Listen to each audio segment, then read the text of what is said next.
මේ විදේශ විනිමය කියන්නේ ඩොලරයට සාපේක්ෂව රුපියල අවප්‍රමාණ වීම, ඩොලරය ඉහළ යෑම කියන කාරණයක්, ඒ වගේම මේ ඒහා ගැට ගැනීම අපි වාහන ආනයනය සම්බන්ධයෙන් යම් බදු වැඩි කිරීමක් කරා එතනනුත් ඇතිවෙච්ච තත්වයන් තුල විශේෂයෙන් සමාජයේ තියෙන තොරතුරු, සත්‍ය තොරතුරු වාර්තාකරණයට වඩා, සත්‍ය තොරතුරු ඉදිරියට එනවට වඩා විශාල අසත්‍යයන් ප්‍රමාණයක් සමාජගත කළා. ඒ වගේම මේ විදේශ විනිමය අනුපාතය, රටක ආර්ථිකය, රටක ප්‍රගතිය, ඒ සියලුම දේ මනින එකම නිර්ණායකය විදිහට සමාජගත කිරීම නිසාම සැලකිය යුතු ප්‍රමාණයක් සාමාන්‍ය ජනතාවත් මේ පිළිබඳ යම් කලබලයකටපත් වුණා. මේ ශේස්ත්‍රයේ නියලා ඉන්න අවංකවම ඒ විදේශ විනිමය වෙළඳපොළ හරහා ආනයන කටයුතු වල නිරත වෙන අය, අපනයන ශේස්ත්‍රයේ ඉන්න අපනයන වලින් මුදල් ලංකාවට අරන් එන අය තුල යම් බියක් සැකයක් ඇති කළා. මේක තව වැඩි වෙලා මේක අවසානයේදී රට බිඳ වැටෙනවා කියලා. ඒකට එක උදාහරණයක් විදිහට ඔවුන් ගත්තර මනෝවිද්‍යාත්මකව සංසන්දනය කරන්න අපි දන්නවා 2022 දී ගෝඨාභය රාජපක්ෂ මහත්මයා ජනාධිපතිවරලා ඉන්න කාලේ ඒ රට බංකොලොත් භාවයට පත් කරලා බිඳවට්ටලා ඒ විශාල ව්‍යසනයක් රට ඇතුලේ ඇති කරලා පෝලිං ඇති කරලා විශාල භාණ්ඩ හිඟයක් නිර්මාණය කරලා ආපු තත්වයකදී අවසානයේදී ඒ කාලෙම අපි දැක්කා විදේශ විනිමය අනුපාතයත් විශාල වශයෙන් ඉහළ යනවා. ඒ නිසා මේ වැරදි තොරතුරු සමාජගත කරන අය අර සියලු කතන්දර 22 මොන වගේ රටක්ද තිබුණේ බිඳ වැටිච්ච සියලු කාරණා අමතක කරලා ඩොලර් එක 370ට ගියා. දැන් ඔන්න ටික වර්ධනය වෙලා 370ට එනවා. 370ට ආපුවම ආයෙ රට බිඳ වැටෙනවා කියලා මෙවැනි න්‍යායනුත් රට ඇතුළේ. දැන් පළමුවෙන්ම මම කියන්නට ඕනේ 2022 දී ඩොලරය ඩොලරයේ අධි ප්‍රමාණල රුපියල අවප්‍රමාණ වීමත් දැන් තියෙන තත්වයක් අහසට පොළොව වගේ හේතු කාරණා දෙකක්, අවස්ථාවන් දෙකක් කිසිදු සම්බන්ධයක් නැහැ. 2022 දී තිබුණේ රට විනාශ වෙලා එහි බංකොලොත් භාවයේ ප්‍රතිඵලයක් විදිහටම තමයි ඒක ඩොලරය අනුපාතයේ විදේශ විනිමය අනුපාතයේ පෙන්눔 කළේ. මේ අවස්ථාවේදී තියෙන්නේ එවැනි තත්වයක් නෙමෙයි. 2025 වර්ෂයේ ගත්තත් මේ වෙනකම්ම 2026 දී අඛණ්ඩව ගත්තත් ආර්ථික ස්ථායීකරණයේ පැත්තෙන්, ආර්ථික ප්‍රගතිය පැත්තෙන්, ඒ වගේම සාර්වාර්ථික ස්ථාවරභාවයේ ඒ සියලු කාරණා ගත්තාම ඉතිහාසයේ ස්ථාවරම වර්ෂයේ බවට 2025 පත් කරලා ඉදිරියට එමින් තිබුණේ.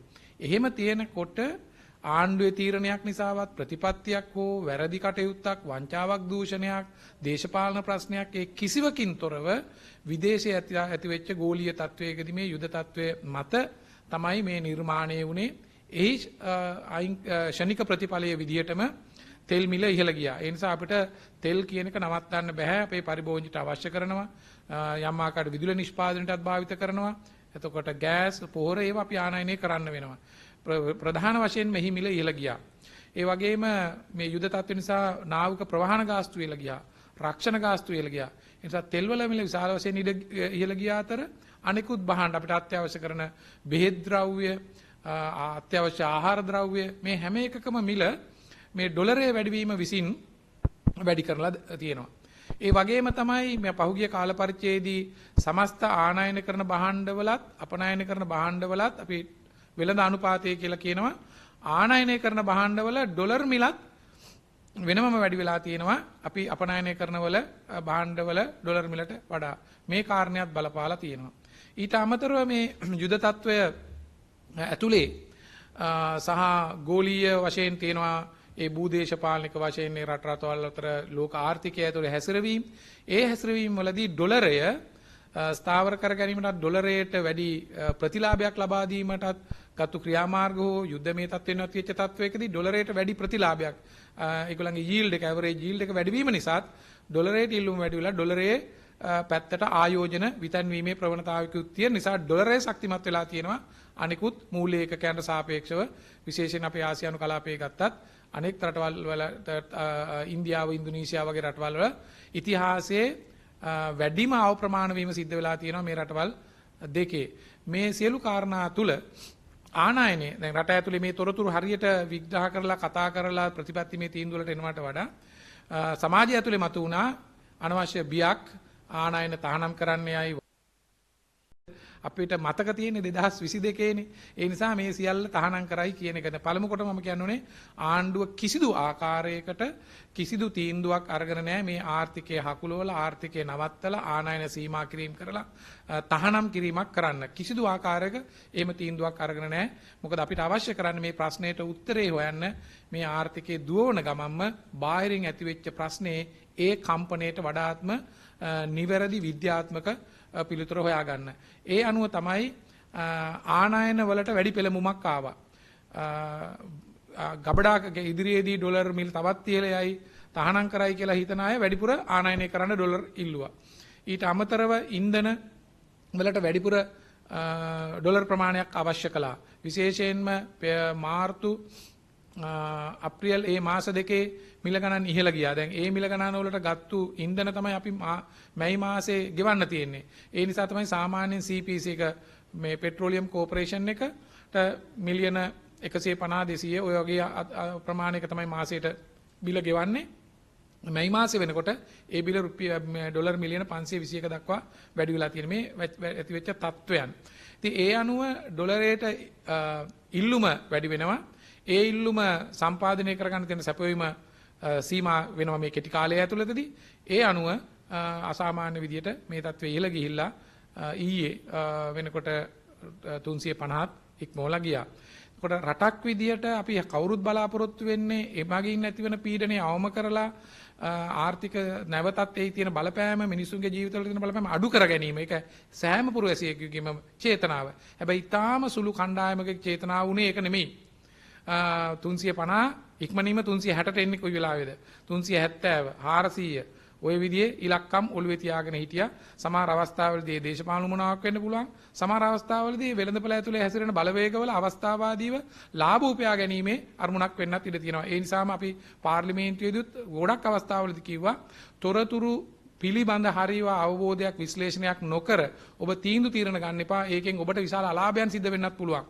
මේ වාහන ආනයන විතරක් නෙමෙයි විදේශ විනිමය වෙළඳපොළේදී. ඒ නිසා දැන් මම ඔබට රටට මහ ජනතාවට පොදුවේ සමාජය ගැන හිතන අයට සුබ ප්‍රවෘත්තියක් කියනවා. ඒක තමයි මේ මොහොත වෙනකොට අන්තර් බැංකු විදේශ විනිමය වෙළඳපොළ ඉන්ටර්බැංක් ෆොරින් එක්ස්චේන්ජ් මාකට් එකේ මැදි අගය ඊයේ 350 පැන මට්ටම මැදි අගය දැන් 330ට ඇවිල්ලා තියෙනවා. 330ට ඇවිල්ලා තියෙනවා. බිඩින් රේට් එක ඉල්ලා සිටින රේට් එක ගැනුම්කරුවන්ගේ පැත්තෙන් ඉන්ටර්බැංක් ෆොරෙක්ස් මාකට් එකේ 327යි විකුණන්න සූදානම් වෙනවා 332යි. ඒතර මැද ආගේ විදියට 330යි. මං හිතනවා අපි රට ගැන ආදරයක්, සමාජය ගැන ආදරයක්, ආර්ථික ගැන ආදරයක් තියෙන මිනිසුන් මේක සුබදායි ප්‍රවෘත්තියක්. හැබැයි කීප දිනකට මේක ටිකක් හොඳ ප්‍රවෘත්තියක් නෙමෙයි. මේ ඇති කරන්න හදපු ව්‍යසනයට පහරක් කියන කාරණේ. ඒකත් කතා කරමින් මම ඉදිරිපත් කරන්නම්. අපි මේ සඳහා අපිට අවශ්‍ය කරනවා ආණ්ඩුවේ වැඩපිළිවෙල ඇතුලේ තොරතුරු පාදකව ක්‍රියාමාර්ග ගන්න. ඒ නිසා ප්‍රතිපත්තිමය තීන්දුව తీරන ගන්න වෙන්නේ ඒ ආකාරයකට. ඒ වගේම මහා බැංකුව මූල්‍ය ස්ථාවරත්වය ඇති කරලීම සඳහා ඔවුන් සතුව තියෙන විවිධ වූ ක්‍රියාමාර්ග අතර ඒ පියවරෙන් පියවර අවස්ථාව අනුව තමයි ක්‍රියාමාර්ග ගන්නෙ. ඒ සමස්තයක ප්‍රතිඵලයක් විදියටත් දේශීය වශයෙන් ආර්ථික ඇති කරන් තිබිච්ච ස්ථාවරත්වය නිසාත් අපි හිතනවා මේ අපිට කළමනාකරණය කරගන්න පුළුවන් වෙයි කියලා. ඒත් එක්කම මේ 27 වෙනිදා මැයි මාසේ 27 වෙනිදා ජාත්‍යන්තර මූල්‍ය අරමුදලේ වාරික දෙකක් එකවර ලැබීමට විධායක අධ්‍යක්ෂ මණ්ඩලයට යොමු කරලා තියෙනවා. අපිට දැඩි විශ්වාසයක් තියෙනවා මේ වාරික දෙක අපිට ලැබෙයි ඩොලර් මිලියන 700ක වාරික දෙක ලැබෙයි කියලා. ඊට අමතරව ආසියානු සංවර්ධන බැංකුවෙන් මේ අවුරුද්ද ඇතුළත ඩොලර් මිලියන 480 දක්වා යන වැඩසටහනක් තියෙනවා. ලෝක බැංකුවෙන් ඩොලර් මිලියන 150ක් ජූනි මාසයේ අවසාන වෙනකොට තියෙනවා. ඊට ඒට සම්බන්ධ තවත් ආයතනයක් ෆිට් කියන ආයතනයත් එක්ක ඩොලර් මිලියන 50ක දෙන්න තියෙන නිසා අපේ එදිනෙදා ක්‍රියාකාරකම් වලින් අපි උත්පාදනය කරන ඩොලර් වලට මේ ඩොලර් සැපවීම ලැබෙන්නේ එතනින්. ඩොලර් අපි අනුගමනය කරන්නේ ස්ථාවර විනිමය අනුපාතයක් නෙමෙයි පාවෙන ඒ සඳහා රාජ්‍ය මහා බැංකුව මැදිහත් වෙමින් තියෙනවා. නමුත් අපි වෙළඳපළ හැසිරවීමට ඉල්ලුම සැපයීමට හැසිරවීමට ඒ විචල්්‍ය අනුපාතයක් තියෙන්නේ. ඒ විචල්්‍ය අනුපාතයේදී සැපයීම වැඩි වෙනකොට මොකද අපි මේ සැපයීම වැඩි කරගන්නෙත් අනිත් පැත්තෙන් විශාල වශයෙන් අපි සංචිත ගොඩනගා ගනිමින්. ඒ සැපයීම වැඩි වෙන්න මෙන්න මේ අතිරේකව ලැබෙන මුදල් අපිට දායක වෙනවා බිලියනකට වඩා වැඩි ප්‍රමාණයක්. ඊට අමතරව ප්‍රධාන වශයෙන් අපිට ඩොලර් උත්පාදනය වෙන්නේ අපනයන වලින් ගිය වර්ෂයේදී කැපී පෙනෙන අපනයන වර්ධනයක් අත්පත් කරගත්තා.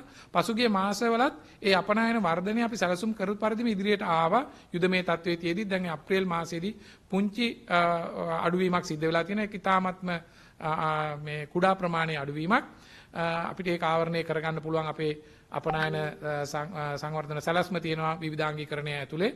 දැන් ලෝකයේ ඒ යුද තත්ත්වයක් පහවෙමින් යන නිසා ඊටාම සුබවාදීව මේ දිහා බලන්න පුළුවන්. සංචාරක කර්මාන්තයේ දැන් මේ මුහුණ දෙමින් තියෙන අර ඕෆ් සීසන් එක ඒ නිසා යම් අඩුවීමක් තියෙනවා. නමුත් 2025ට සාපේක්ෂව 26 ඒ සංචාරක ඉපැයීමනුත් වැඩි වෙලා තියෙනවා. ඒ අතර ප්‍රධානම එකක් තමයි විදේශීය ප්‍රේෂණ. විදේශීය ප්‍රේෂණ 2025 වර්ෂයේදී ඩොලර් බිලියන 8 ඉක්මවලා ලැබුණා. මේ පළවෙනි මාස 4 අප්‍රේල් මාසයේ අවසාන වෙනකොට ඩොලර් බිලියන 3 ඉක්මවලා ලැබෙනවා. ඒ අනුපාතයෙන්ම ඉදිරියට ගියත් අපිට ඇස්තමේන්තු කරන්න පුළුවන් ඩොලර් බිලියන 9ක් ලැබෙවි කියන. මොකද මේ පහුගිය දැන් ඊයේ පෙරේද වෙනකොටත් විවිධ සමාජයේදී මේවා එන්නේ නැහැ මේ මිනිස්සු එවන්නේ නැහැ ඩොලර් එවන්නේ නැහැ වැඩි වෙයි කියලා. නමුත් අපිට තියෙන තොරතුරු තමයි ඒ වෙන ප්‍රමාණය ඒ සාමාන්‍ය පරිමිත මේ වැඩි වෙන අනුපාතයන් යටතේම වැඩි වෙමින් එනවා. මේට එක්තරා සාක්ෂියක් මම එකතු කරන්න කැමති මේ ස්ථාවරත්වයට බාහිර ඩොලර් එකතු වෙනවට අමතරව අපේ ක්‍රියාකාරකම් වලට අමතරව ජාත්‍යන්තර මූල්‍ය අරමුදලේ ශ්‍රී ලංකා බාර වින්න ප්‍රධානී ඊවාන් පැපරජියව් ඊයේ ඉදිරිපත් මේ ලින්ක්ඩින් වලට ඉදිරිපත් කරන ලද පණිවිඩය මම හිතනවා 27 වෙනිදා විධායක අධ්‍යක්ෂක මණ්ඩලයෙන් ඒ අනුමත කිරීම පිළිබඳව මොකද ඒ අනුමත කිරීම ඇත්තටම ඔවුන් සතුව තියෙන වගකීමක් ඒ අනුමත කරන්න තියෙන ඉඩකඩ ඒ අනුමත වෙනවයි කියන සාක්ෂිය මේ පණිවිඩය ඇතුලේ තියෙනවා මේ එක ස්ථානිකදී කියන authorities have made significant progress in restoring macroeconomic stability rebuilding reserves and strengthening confidence මේ විශ්වාසයේ ගොඩනැගීම සාර්වාර්ථික ස්ථාවරත්වය මේ සංචිත ගොඩනැගීම ඉතාමත්ම කැපී පෙනෙන වර්ධනයක් ආණ්ඩුව අත්පත් කරගෙන තියෙනවා. ඒ අනුව ආයෝජකයන්ගේ මහජනතාවගේ විශ්වාසය දිනාගෙන තියෙනවා. ඒ අනුව ආර්ථිකය කියනවා economy on a firm footing යම් ස්ථාවර මට්ටමකට ආර්ථිකය පත් වෙලා කියලා කියනවා. ඒ වගේම ඒ පණිවිඩයත් කියනවා අපි විශේෂයෙන් අවධාරණය කරගන්න ඕනේ මේ විදේශ විනිමය වැඩිවීම එක් රටක නිශ්චිත ප්‍රශ්නයක් නිසා නෙමෙයි කියන එක කියනවා. මේක තියෙන්නේ ගෝලීය මට්ටමේ ඇතිවෙච්ච තත්වයකදී බාහිර අංශයේ ඇතිවෙච්ච තෙරපුම පීඩනයේ තියෙන්නේ. එවැනි තත්වයකදී ਉਹ කියනවා navigating these shocks is never straightforward. මෙවැනි බාහිර තත්වයකින් එන ෂොක් එකකට මුහුණ දෙන එකට සරල අංක ගණිතමය උත්තරයක් නෑ 1යි 2යි කරන්න කියලා. රට ඇතුළකදී යම් තීන්දුවකදී අපිට උත්තරයක් තියෙන්න පුළුවන්. මේක එකතු කරන්න පුළුවන්, අඩු කරන්න පුළුවන්, මුයදම් වැඩි කරන්න, අඩු කරන්න එහෙම කියන්න පුළුවන්. මේක තියෙන තනිකරම බාහිර සාධකයක් නිසා එවැනි තත්වයකට මේ සරල ඍජු උත්තරයක් නෑ කියලා කියනවා. නමුත් ඌ කියනවා but Sri Lanka's policy framework today is considerably stronger than in the past. මේ අතීතයේ අපි ආවට සාපේක්ෂව ගත්තාම මේ අද වෙනකොට ඉන්නේ ස්ථාවරත්වයේ ප්‍රතිපත්තිමේ රාමු විතන ස්ථාවරත්වයේ හොඳයි කියන කාරණයක් ඒ අඛණ්ඩවම පවත්වාගෙන යන්න ඒ අනුව මේකට මුහුණ දෙන්න පුළුවන් කියන තත්වයක් කියමින් ඔහු කියනවා we look forward to continue close engagement with Sri Lankan authorities as the reform agenda advances. ඉතින් මම හිතනවා ඒ පණිවිඩයත් ඉතාමත්ම වැදගත් වේවි කියලා. ඒත් එක්කම අපගේ කාර්යභාරය මේ මොහොතේදී මොකක්ද දැන් මං ආණ්ඩුවේ පැත්තේ කාර්යභාරය තමයි මහජනතාවගේ ඇල්ම වෙනුවෙන් මහජනතාවගේ ඇල්ම ඔසවා තැබීම ආරක්ෂා කිරීම වෙනුවෙන් පබ්ලික් ඉන්ට්‍රස්ට් එක වෙනුවෙන් අපි කිසිදු ආකාරයක පුද්ගලික ඇල්මක් ගැටෙන්නේ නැතුව ඒ ප්‍රතිපත්තිමේ තීන්දුව తీරන වලට මැදිහත් වෙනවා තොරතුරු බෙදා ගන්නවා තොරතුරු මහජනතාවට ලබා දෙනවා නීති පරිදි තීන්දුව ගන්නවා. ඒ නිසාම තමයි මෙවැනි ප්‍රශ්නයක් ඉතා කෙටි කියන්නේ ඒ ප්‍රශ්නයකදී පවා නිවැරදි උත්තරයට ඉතා ඉක්මනින් අපිට ළඟා ගන්න පුළුවන්කම ලැබෙන්නේ. ඒ වගේම මම යෝජනා කරනවා මේ අනිකුත් මේ සමාජයේ ඉන්න කණ්ඩායම් අපිත් හැම පුරවැසියෙක්ම ඕනෑම වෙනස්කම් දේශපාලන මතිමතාන්තර ප්‍රතිවිරුද්ධතාවයන් තියෙන්න පුළුවන්. හැබැයි රටක් සමාජයක් ඉදිරියට යනකොට අපිට ඕනේ බිල වැටෙන්නේ නැති රටක්. හෙට බෙහෙත් ටික හිඟ වෙන්නේ නැති රටක්. භාණ්ඩ පොලි භාණ්ඩ තේවන රටකදී සාමාන්‍ය හැම පුරවැසියෙක්ම බලාපොරොත්තු වෙනවා ආර්ථිකය ස්ථාවරලා ඉදිරියට යන්න. ඒ අනුව මම මාධ්‍යවේදීන්ටත් විශේෂයෙන්ම යෝජනා කරනවා පදනම් විරහිත තොරතුරු තහවුරු කරගන්නේ නැතිව සමාජ මාධ්‍යවල නිකං කියන ප්‍රවෘත්ති මහා විශාල ප්‍රවෘත්තියක් විදියට මතු කරන්න එපා. පළමුව ප්‍රශ්නේ අහන්න. ඔබ කොහෙන්ද මේ තොරතුරු ලබා ගත්තේ? එහෙම නැත්නම් ඔබ මේක පරීක්ෂා කරන්න. එහෙම නැත්නම් මේ වාර්තාකරණයේ විසින් මේ අනවශ්‍ය තැනකට කැඳවලා ඒවට උත්තර බැඳ බැඳ ඉන්න වෙනවා පදනම් විරහිත දේවල්. මේ මොහොතේදීත් සමහර මාධ්‍ය සාකච්ඡා කරලා කියනවා අන්න අරයා මේක කිව්වා ඒකට මොකද්ද උත්තරේ? බලපුවම කිසිදු පදනමකින් තොර දේවල් තමයි කියන්නේ. ඒ එකක් මම කියන්නම් මේ වාහන ආනයනය සම්බන්ධයෙන් මැයි 15 වෙනිදා අපි යම් උපාය මාර්ගික තීන්දුවක් කරනවා ඒක පැහැදිලි කරලා කිව්වා කිසිදු ආකාරයකට ආනයන සීමා කරන්න බලාපොරොත්තු වෙන්නේ නැහැ ආර්ථිකය හකුලවන්න බලාපොරොත්තු වෙන්නේ නැහැ. හැබැයි ඩොලරය ඉහළ යෑමේ තෙරපුමට ප්‍රතිපත්තිමය තීන්දුවක් විදියට පුද්ගලික වාහන ආනයනය මාස කිහිපයකින් කල් දමා ගැනීම සඳහා උපාය මාර්ගික තීරු බදු අධිභාරයක් පැනෙවුවා. ඒක පැහැදිලි කරා. ඒකත් සමාජයේ එකපාරම ගත කළා 150කින් බදු වැඩි කරා. ඔන්න දැන් වාහනවල මිල 150කින් ඉහළ ගිහිල්ලා කියලා සමහර අය එහෙම වැඩිපුරට විකුණලත් තියෙනවා. අපිට ආරංචිත් වුණා සමහර පාරිභෝගිකයන් තේ නොදැනුවත් භාවය නිසා වැඩි මිලට වාහනත් මිලදී අරගෙන තියෙනවායි කියන එක. එතකොට සඳහන් කළේ එවැනි තත්වයන්ගෙදී සමාජයේදී මොනවාද තොරතුරු වැරදියට කියනකොට මැයි 15 වෙනිදා මේ තීන්දුව ගන්නේ. මේ මැයි 15 වෙනිදා කාට හරි ඕනනම් කියන්න පුළුවන් ඒ තොරතුරු එළියට දුන්නා. එහෙම ප්‍රවෘත්තියක් කියනවා වාහන 4000ක් ගෙන්නුවා. ඒ 4000න් 3500ක් එක් සමාගමකට අපි දන්නේ සමාගම් වල විස්තර තොරතුරු ඉදිරිපත් කරලා මේ පොලිසිය පැමිණිලි කරන්න ඕන තැන් තියෙනවා. ඒවට යන්නට ඕනේ. සෝෂල් මීඩියා වල කියන එක නෙමෙයි. තවත් 500ක් එක සමාගමකට කියලා මම දැක්ක මේ අදත් මේ ඒකට කියනවා නෑ අපි ගාව තොරතුරු තියෙනවා කියලා. තොරතුරු තියෙනවා නම් පැමිණිලි කරපුවම ඉවරයිනේ. ඒතකොට මාධ්‍යවේදීනුත් අහන්නේ ඔයගේ තොරතුරු මොකක්ද? සෝස් එක මොකක්ද? මොකක්ද ලබාගත්තු මේ ප්‍රභවය. ඒතකොට මම ඉතා පැහැදිලිව ඒ වාහන ආනයනයේ සම්බන්ධයෙන් 15 වෙනිදා ගෙන්නපු වාහන මං ගාව සම්පූර්ණම විස්තරය තියෙනවා. සමහරට මේ ගෙන්නපු පුද්ගලයන් ආයතන මොනවද කියලා වාහන 1782යි මැයි 15 වෙනිදා ගෙනල්ලා තියෙන්නේ. එතකොට ඒ කියන්නේ මම වගකීමෙන් ආණ්ඩුවක මාත්‍යවරයෙක් විදියට තොරතුරක් අතේ තියාගෙන ඒ තොරතුරත් එක්ක කියන්නේ මුදල් අමාත්‍යාංශයේ බැංකු ශාස්ත්‍රයෙන්. ඒතර බැංකු පුද්ගලික බැංකු සහ රාජ්‍ය බැංකු විශාල ප්‍රමාණයක සමස්ත එකතුව තමයි 1782 කියන එක කැඩිච්ච හැටිත් ඕනම් බැංකු වශයෙන් වාහන වශයෙන් ඒ ඕන විදියකට අපිට ලබා දෙන විශාල දීර්ඝ විස්තරයක්. ඒක කිව්වහමත් ඒතර ඔබටත් ප්‍රශ්න කරන්න පුළුවන් වෙනවානේ දැන් ඕනනම් ඒක ඇත්තද නැත්තද ඒ වගකීම එහෙම බොරු නම් ඒකට පරස්පර ප්‍රවෘත්තියක් තියෙනවා නම් පෙන්눔 කරන්න එපයි. හැබැයි ඒක එහෙමම තියෙද්දි ඊට වඩා වැඩි වටිනාකම දෙනවා නෑ. 4000ක්ම ගෙන්නුවා. ඒක පරීක්ෂණ කරන්න කියනවා. පාර්ලිමේන්තුවේදීත් කියනවා. ඒතර මම පාර්ලිමේන්තුවේදී පිළිතුරු දුන්නා පරීක්ෂණ කරන්න පැමිණිල්ල ඉදිරිපත් කරන්න. ඉතින් මම කියන්නේ මාධ්‍යවේදීගුණුත් වගේ මතන මේ කියන්නේ ඔබට වාර්තා කරන්න නිදහස ප්‍රශ්න කරන්න ඒක ඇත්ත කළ යුතු වෙනවා නේද? අභියෝග කළ යුතු වෙනවා. හැබැයි මොනවා හරි ප්‍රවෘත්තියක් සමාජයේ කිව්වම සංඛ්‍යාවක් කිව්වම අදහසක් ප්‍රශ්නයක් නැහැ. කාගේ හරි ඉදිරිපත් කිරීමක් ඉන්ටර්ප්‍රිටේෂන් එකක් ප්‍රශ්නයක් නැහැ. සමහර කෙනෙක් කියනවා ආණ්ඩුව අනුගමනය කරන ආර්ථික ප්‍රතිපත්තියට එකඟ නැහැ මම. මේක හොඳ එකක් නෙමෙයි. මේක එක එක්කෙනාගේ ප්‍රතිපත්තිය. එහෙම කියන්න පුළුවන්. ඒක ප්‍රශ්නයක් නැහැ.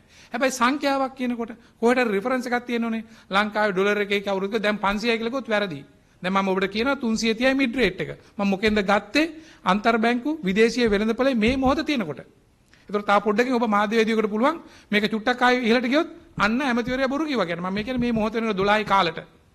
හැබැයි බලාපොරොත්තු වෙන මේ තොරතුරු මත මේ පල්ලහැට එවි කියලා ඔබටත් මේ යෝජනාව මම කරනවා හොඳ සමාජයක විය යුත්තේ තොරතුරු පාදක දත්ත ඉදිරිපත් කිරීමක්.